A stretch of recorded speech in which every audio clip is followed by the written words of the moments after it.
আসসালামু আলাইকুম। আউযু বিল্লাহি মিনাশ শাইতানির রাজীম। বিসমিল্লাহির রহমানির রহিম। সম্মানীয় আজকের গোমা চৌমাথায় এই মহতি প্রোগ্রামের আয়োজক সমস্ত ভাইয়েরা, সাথে সাথে সম্মানীয় ওলামা হাজরাত মানেরা, বিভিন্ন এলাকা থেকে আগত ইসলাম দরদি, দিন দরদি, সকলকে আমার পক্ষ থেকে অনেক অনেক ভালোবাসা, মোবারকবাদ জানাই। এই গরম রৌদ্রে এত কষ্ট করে দীর্ঘক্ষণ ধরে আপনারা খোলা আসমানের নিচে অপেক্ষায় রত। এটা আমাদের দুনিয়ার কোনো স্বার্থে নয়। এত আমাদের পরীক্ষা, এত সবর, এত সংগ্রাম আমাদের আখিরাতের জন্য।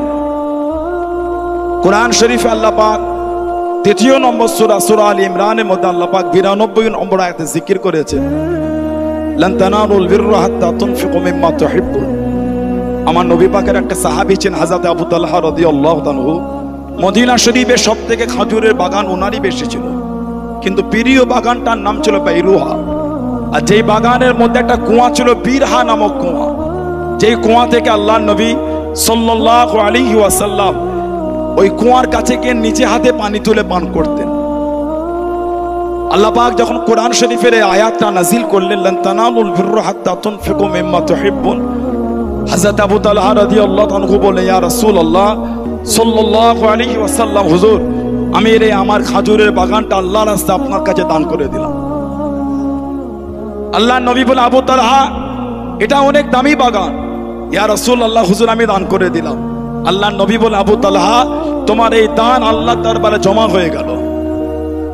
আজকে আমরা যে উদ্দেশ্য নিয়ে এসেছি, আজকে যে চিন্তা নিয়ে আমরা এখানে হাজির হয়েছি, তার একটা মূল কারণই হলো সেই সাহাবাদের দেখানো পথ, সেই সাহাবাদের রাস্তায় চলে আমাদের বংশে মাই মুরব্বীরা, আমাদের পূর্বপুরুষরা হাজার হাজার কোটি টাকা সম্পত্তি আল্লাহর সন্তুষ্টির জন্য, আল্লাহ দ্বীনের হেফাজতের জন্য, মসজিদ, মাদ্রাসা, খানকা, ঈদগাহ, কবরস্থানের জন্য আল্লাহর রাস্তায় দান করে দিয়েছেন, আখিরাতের জন্য, দুনিয়ার কোনো স্বার্থে নয়।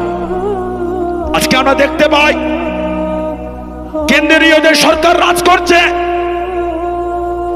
দীর্ঘ 2014 থেকে কেন্দ্রীয় যে সরকার ভারতবর্ষের কেন্দ্রীয় রাজত্ব চালাচ্ছে, একের পর একটা দীর্ঘদিন একের পর একটা অন্যায় ভাবে মানুষের উপর জুলুম করে আইন নিয়ে আসছে। আমরা গত কয়েক বছর আগে দেখেছিলাম সমাজে একটা আইন দিয়ে বিভ্রান্তি করা হয়েছিল, যে আইনটার নাম দেওয়া হয়েছিল এনআরসি। সে এনআরসি করে জনগণকে বলা হয়েছিল যে তুমি তোমার ভারতের নাগরিকতার প্রমাণ দাও। আমরা তখন একজোট হয়েছিলাম, এখানে শুধু মুসলমান নয়, হিন্দু নয়, দলিত, আদিবাসী নয়, পাঞ্জাবি, গুজরাটি, মারাঠি, শিখ, বৈদ্য নয়, ভারতবাসীকে ভারতবাসীর নাগরিকতার প্রমাণ দিতে হবে। কিন্তু আমরা বলি, বন্ধু তুমি আমাদের ভোট নিয়ে তুমি ক্ষমতায় গিয়ে এমএলএ হয়েছে, এমপি হয়েছো, যদি আমাদের নাগরিকত্বের প্রমাণ দিতে হয় তার আগে তোমার ক্ষমতা তুমি ছেড়ে দিয়ে তারপরে নাগরিকত্বের প্রমাণ করে নতুন করে ভোট করে আবার তুমি নেতা হও। কেন? আমরা ভোট দিয়ে তোমাকে নেতা বানিয়েছি। আজকে ভাবতে আমাদের অবাক লাগে, ভাবতে আমাদের দুঃখ হয়। দীর্ঘদিন ধরে মুসলমানদের উপর একের পর একটা নোংরা আইন আনা হচ্ছে। আমার ধর্মের বিধান, আমার ইসলামের কানুন, 3 তালাকের যে সিস্টেম, সেটাকে নোংরা আইন করে বাতিল করা হয়েছে। কিন্তু আমার ভারতের সংবিধান, ডক্টর ভীমরাও আম্বেদকর, বাবা সাহেব আম্বেদকর যে সংবিধান রচয়িতা করেছেন, সেই সংবিধান আমাকে আমার মৌলিক অধিকার দেওয়া হয়েছে, আমি ভারতবর্ষে ইসলামের আইন মাথা উঁচু করে পালন করে বাস করব। ভাবতে আমাদের অবাক লাগে। আমাদের জনাব মুফতি আলাউদ্দিন সাহেব বলছিলেন যে এই ওয়াকাফের বিল, এই আইন কয়েকবার রদবদল হয়েছে। আজকে যে নতুন আইন আনতে চলেছে, বা যে নতুন আইনকে পার্লামেন্টে পাস করা হয়েছে, তার শর্ট নাম দেওয়া হয়েছে উমিদ, মানে বিশ্বাস, আশা। কেন্দ্রীয় মন্ত্রী কিরণ রিজিজু যিনি পার্লামেন্টে দাঁড়িয়ে বক্তৃতা দিতে গিয়ে গলা উঁচু করে বলে দিলেন, আমরা এই ওয়াকফের সম্পত্তি থেকে মুসলমানদের পিছিয়ে পড়া গরিব অসহায়ের জন্য আমরা ডেভেলপ করব, উন্নতি করব, আগিয়ে নিয়ে যাবার জন্য স্কুল করব, কলেজ করব। লজ্জা লাগে না আপনার? আপনাদের সামনে যখন এই ভারতবর্ষে নিরীহ মুসলমানকে ট্রেনে পিটিয়ে হত্যা করা হয়, রাস্তায় পিটিয়ে হত্যা করা হয়, খাবারের নামে হত্যা করা হয়, আপনাদের মতো নেতাদের একটা মুখ থেকে প্রতিবাদ দেখতে পাই না। আজকে আপনারা আমাদের আশ্বাস দিচ্ছেন মুসলমানদের ডেভেলপ করব। লজ্জা লাগে এগুলো আমাদের সত্যি, ঘৃণা হয় আপনার দিকে তাকাতে, আমাদের অবাক লাগে। আমাদের কিরণ রিজিজু যেখান থেকে বিলং করেন, তেনার এলাকার খবর নিয়ে দেখেন 10,000 একর সম্পত্তি চাইনা আমাদের ভারতবর্ষে দখল করে বাস করছে। কই তার বিরুদ্ধে তো পার্লামেন্টে একবারও চর্চা হলো না, কই তার বিরুদ্ধে তো পার্লামেন্টে একবার আলোচনা হলো না। আজকে অবাক হয়ে যায় আমরা, আমাদের সমাজে এই ওয়াকফের আইনটাকে এমন ভাবে ফেস করা হচ্ছে, এমন ভাবে জনগণকে বোঝানো হচ্ছে যেন আমাদের এই আন্দোলন হিন্দু মুসলমানের আন্দোলন। কিছু কিছু হিন্দু ভাই আমি দেখছি কয়েকদিন ধরে সোশ্যাল সাইটে পোস্ট করছে, কেন আপনারা এগুলো ভাবেন? আমাদের আন্দোলন হিন্দু ভাইদের বিরুদ্ধে নয়, পাঞ্জাবি, গুজরাটি, মারাঠি, শিখ, বৌদ্ধ, দলীয়, আদিবাসী বিরুদ্ধে নয়। আমাদের আন্দোলন এই নোংরা সরকারের বিরুদ্ধে আন্দোলন। আমরা আশাবাদী এখানে অনেক হিন্দু ভাই আছে, এখানে অনেক সুবুদ্ধি সম্পন্ন হিন্দু ভাই এসেছে। আমরা আশাবাদী আপনারা আমাদের কাঁধে কাঁধ মিলিয়ে এই আন্দোলনকে আগিয়ে নিয়ে যাবার জন্য সহযোগিতা করবেন। অবাক হয়ে যায় আমরা, মানুষ যখন চাঁদে যে বাড়ি করার প্ল্যান করছে, মানুষ যখন চাঁদে পানি খোঁজার চিন্তা রাখছে, সেই সময় আমার ভারতবর্ষে হিন্দু মুসলমানের দাঙ্গালে আমরা ব্যস্ত আছি। অবাক হয়ে যায় কাদের সাথে আমরা চলাফেরা করি। তাই আজকে এই আমাদের আন্দোলন শুধু আজকে করে আমাদের শেষ নয়। আমাদের আন্দোলন এই আজকে গোমা চৌমাথায় সূচনা হয়েছে। আমাদের আন্দোলন যতক্ষণ পর্যন্ত আইন বাতিল না হবে ততক্ষণ পর্যন্ত আমরা আমাদের এই আন্দোলনকে চালিয়ে যাব। আমরা কদিন পরেই ফুরফুরা দরবার শরীফ থেকে সমস্ত পীরজাদারা মিলে আমরা কলকাতার রাজপথে বৃহৎ আন্দোলন তৈরি করতে চাইছি। ইতিমধ্যে আমাদের সঙ্গে কথা হয়েছে অল ইন্ডিয়া মুসলিম পার্সোনাল ল বোর্ড, তারা কলকাতা বৃহৎ আন্দোলন ডাকতে চাইছে। যেখানে আন্দোলন হবে সেখানে তাদের পাশে দাঁড়িয়ে আমরা আন্দোলনে সাফল্যমণ্ডিত করার জন্য আমরা আওয়াজ তুলব। আমরা আগামী শুক্রবার আমডাঙ্গা থানার সামনে ফুরফুরা দরবার শরীফ আঞ্জুমানে জামিয়াতুল উলামার পক্ষ থেকে সেখানে আমরা বিরাট আন্দোলন দান করিয়েছি। এগুলো আমাদের ঈমানি দায়িত্ব, এগুলো আমাদের কর্তব্য। আমাদের মুরব্বীরা আল্লাহ আল্লাহর রাসূলের ভালোবাসায় আখিরাতের চিন্তা নিয়ে দান করেছে। সেই সম্পদ যদি আমরা না ট্যাকেল করতে পারি, আমরা না গাছ করতে পারি, আল্লাহর আদালতে কিন্তু আমরা দায়ী হয়ে যাব।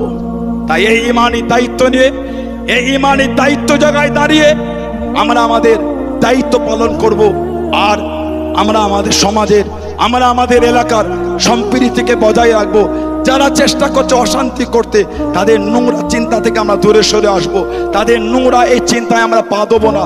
অবাক হয়ে যায়, গত কদিন আগে আমার হিন্দু ভাইদের একটা প্রোগ্রাম ছিল রামনবমী, বলতে আমাকে খারাপ লাগে। আমার এখানে মুরব্বী বাপেরা আছে, বয়স্ক সিনিয়ররা আছে। 2014 আগে কি ভারতবর্ষের রামনবমী কোনোদিন হয়নি? বলেন 2014 আগে ভারতের মানচিত্রে রামনবমী হয়েছে, কোনোদিন সেই সময় তো কোনোদিন অশান্তির বাতাবরণ তৈরি হয় না। আজকে কেন হিন্দু মুসলমান অশান্তি হচ্ছে? আমরা আমাদের নামাজ পড়ি, আমরা আমাদের প্রোগ্রাম করি, কই আমরা কোনোদিন তো হিন্দু ভাই বোনদের ভয় করি না। আর আমার হিন্দু ভাই বোনেরা তাদের ধর্মের বিধান পালন করতে গিয়ে কেন মুসলমানকে ভয় করতে হচ্ছে? কিন্তু এখানে অন্য একটা প্ল্যান চলছে।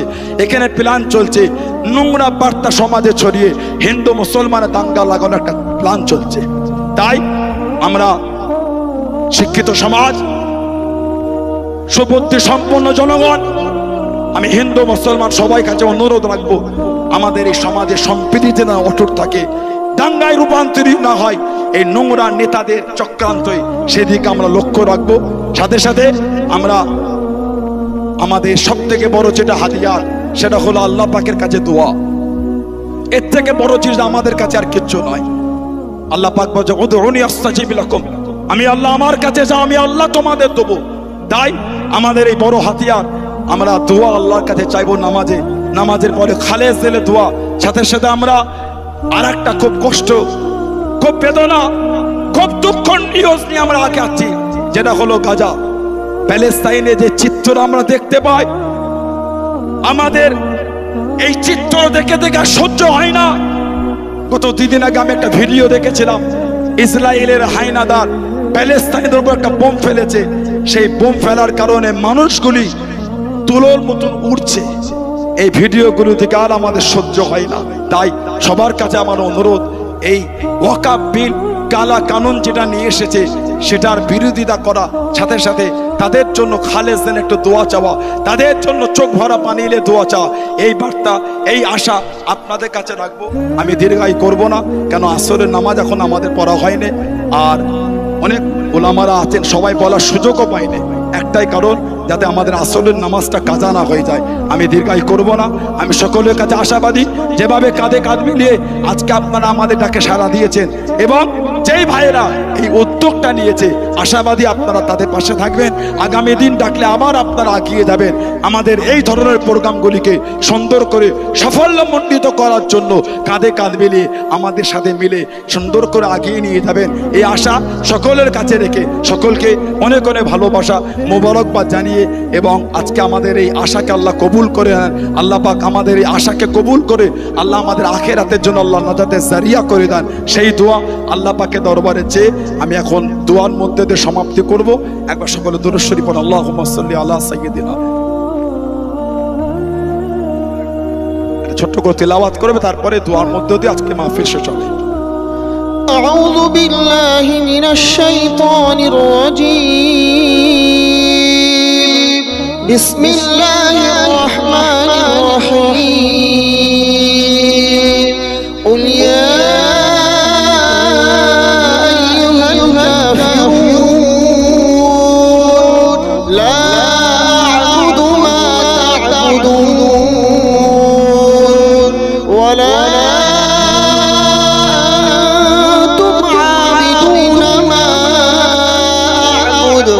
ولا أنا عابد ما عبدتم ولا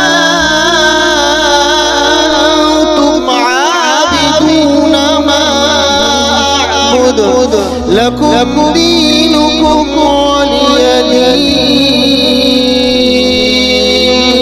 صدق الله العظيم اللهم দয়াময় দয়া করো আল্লাহ, আজকে আমাদের প্রোগ্রামকে আপনি কবুল করুন আল্লাহ পাক। আমরা সকলে এসেছি আল্লাহ আপনার হাবিবের ভালোবাসায়, দুনিয়ার স্বার্থে আসেনি আল্লাহ পাক। আপনি আমাদের আশাকে কবুল করেন আল্লাহ, আল্লাহ আখিরাতে নাজাতের জারিয়া করে দেন আল্লাহ। আল্লাহ আমাদের বংশে মাই মুরব্বিরা আপনার সন্তুষ্টির জন্য, মসজিদ, মাদ্রাসা, ঈদগাহ, খানকা, কবরস্থানের হেফাজতের জন্য আল্লাহ পাক যে জায়গাগুলি আপনার জন্য দান করেছে আল্লাহ, আপনার রাস্তায় বিলীন করে দিয়েছে আল্লাহ, সেই জায়গাগুলি হেফাজতের জন্য আল্লাহ আমরা এসেছি আল্লাহ। আল্লাহ পাক এই আন্দোলনে আপনি আমাদের কামিয়াবি করে দিন আল্লাহ পাক। গোটা ভারতবর্ষের মুসলিম উম্মাহকে আল্লাহ একসাথে কাঁধে কাঁধ মিলিয়ে, জাতি, ধর্ম, বর্ণ নির্বিশেষে সমস্ত সম্প্রদায়কে সাথে নিয়ে এই নোংরা আইনের বিরুদ্ধে তীব্র আন্দোলন করে তোলা তৌফিক দান করুন আল্লাহ। আল্লাহ পাক আমাদের সমাজের, আমাদের রাজ্যের, আমাদের দেশের যে সম্প্রীতি বিগত দিন ছিল, আজও আছে আল্লাহ পাক, এই সম্প্রীতি, মেলবন্ধন, এই ভালোবাসা আগামী দিনও যেন আমাদের থাকে আল্লাহ কবুল করে দেন আল্লাহ। খাস করে আল্লাহ কেন্দ্রীয় সরকার যে জুলুম মানুষের উপর শুরু করেছে, যে অত্যাচার শুরু করেছে আল্লাহ পাক, এই জালেমের হাত থেকে আপনি আমাদের হেফাজত করুন আল্লাহ, এই জালেমের হাত থেকে আপনি আমাদের হেফাজত করুন আল্লাহ পাক। খাস করে আরো দোয়া চাই, আজকে এই সুন্দর প্রোগ্রামকে এত তড়িঘড়ি করে আয়োজন যারা করেছেন, আমার সে সমস্ত ভাইদের উপর আপনি কবুল করেন আল্লাহ। আল্লাহ তাদের ইমানি শক্তি আরো বাড়িয়ে দেন আল্লাহ, আগামী দিন তারা যেন আরো সুন্দর প্রোগ্রাম করতে পারে। ওলামা হাজরাতরা এসেছে, সম্মানীয় জ্ঞানীগুণী বুদ্ধিজীবীরা এসেছে, সম্মানীয় মাস্টার, ডক্টর, ইঞ্জিনিয়ার এসেছে, বিভিন্ন গ্রাম থেকে এই কষ্ট করে আমার সব ভাইয়েরা চলে এসেছে আল্লাহ। আল্লাহ পাক সকলকে হাজারো খুশি করে আপনি বাড়িতে পৌঁছে দেবেন আল্লাহ। খাস করে আল্লাহ পাক আগামী দিন আর আমাদের লম্বা সফর আছে আল্লাহ। আল্লাহ পাক সে সমস্ত প্রোগ্রামগুলিকে সুন্দর করে আমাদের করার তৌফিক দান করেন। যেইখানে এই ধরনের প্রোগ্রাম হবে আল্লাহ পাক সকলকে সেই প্রোগ্রামে উপস্থিত হওয়ার তৌফিক দান করেন আল্লাহ। খাস করে আল্লাহ পাক আমাদের রাজ্যে শান্তি দেন, আমার ভারতবর্ষে শান্তি দেন আল্লাহ পাক। এই জমিন আপনি রহমত বরকত নাযিল করে দেন আল্লাহ। বিশেষ করে আল্লাহ প্যালেস্টাইনের জমিনে, গাজা জমিন, সিরিয়া জমিন, লেবাননের জমিন আপনি শান্তি দেন আল্লাহ। আল্লাহ বাইতুল মুকাদ্দাস আপনি হেফাজত করুন আল্লাহ। আল্লাহ পাক তাদের উপর গায়েবী মাদাদ দিয়ে দেন আল্লাহ। আল্লাহ আসমান থেকে তাদের উপর গায়েবী সাহায্য পাঠিয়ে দেন আল্লাহ। বিশ্বের মুমিন মুসলমানদের জান মাল ইমান ইজ্জত আপনি হেফাজত করুন আল্লাহ।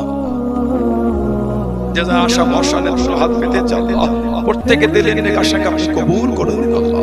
আল্লাহ পাক এই আন্দোলন করার জন্য যারা দায়িত্ব আছেন, অল ইন্ডিয়া মুসলিম পার্সোনাল ল বোর্ডের মেম্বাররা আছেন, আল্লাহ পাক তানাদের করে আমাদের সকলকে সাথে করে নিয়ে এই সুন্দর প্রোগ্রাম গুছিয়ে এই নোংরা আইনের বিরুদ্ধে আরো তীব্র করে তোলা তৌফিক দান করুন আল্লাহ।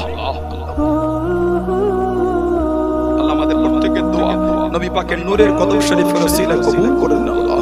আলহামদুলিল্লাহি রাব্বিল আলামিন বিহাক কালিমাত তাইয়্যিবাতি লা ইলাহা ইল্লাল্লাহু মুহাম্মাদুর রাসূলুল্লাহ।